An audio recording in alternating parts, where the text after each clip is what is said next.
To use the Buret, first you attach the Buret clamp to a retort stand by sliding it over the bar and turning the screw to make sure that it's steady. Before using a Buret, you may need to make sure that it's been rinsed with whatever solution you are using. So first pour a little of your solution into your Buret, making sure that the Buret is closed with this valve parallel to the benchtop. Once you have a little of your solution in your Buret, you can rinse by holding it a little more parallel so that the solution is covering as much of the side as possible and rotating so that the solution touches all of the sides. Then you rinse the tip of the Buret by opening the valve and allowing some to drain through. Close it again, and then you can pour most of the solution out through the top of the Buret, rotating again so that all sides are rinsed. To get the last of it, open the valve again so that all of it can drain. Now that your Buret's been rinsed, you can attach it to the Buret clamp by pressing on this lever.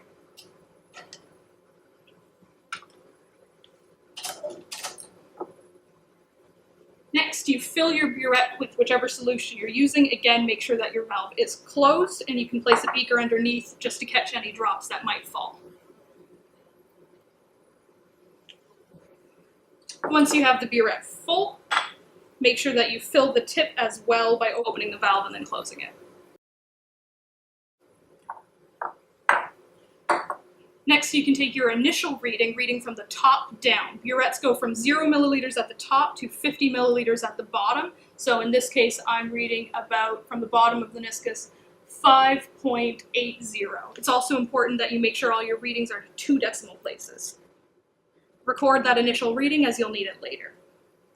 As you're dropping your solution into your Erlenmeyer flask, if you know what amount you want to add, you can start by going quickly, and then as you get closer to whichever amount you know you need, you can close the valve most of the way to go drop-wise.